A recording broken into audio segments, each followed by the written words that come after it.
Hi Stonewall, I'm Onyx TV and welcome back to Mythology Monday. Now, I'm going to slowly be breaking down the rest of the Pantheon before I get into some individualized myths. I'm not going to go through the entire Pantheon because that would probably take till the sun explodes, but I will break down some of the more important players, and as I go along with myths, if I need to bring up more important ones, I will do so. But first we have to talk about Hermes. Now, Hermes has a very more clear origin, with him being a child of Zeus and Minna.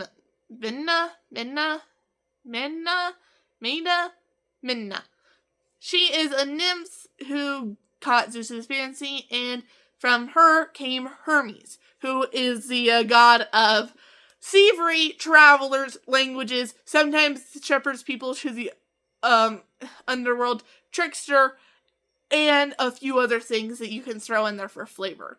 He knows anytime that someone is a traveler or a messenger or anyone who's going on a long journey, they are protected by Hermes.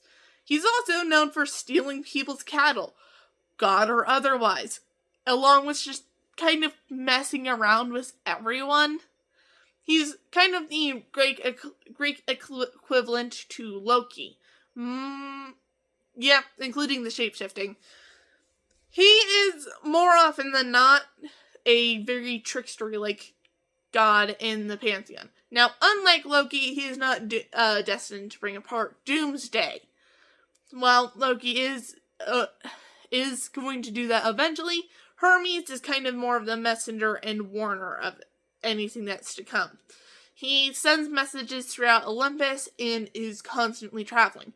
And before Thanatos, we'll get to him in a video way down the line, came along, Hermes was kind of tasked with shepherding the dead to the underworld. Sometimes in events of mass death, he gets involved, and that's kind of an offhanded note to know things have hit the fan.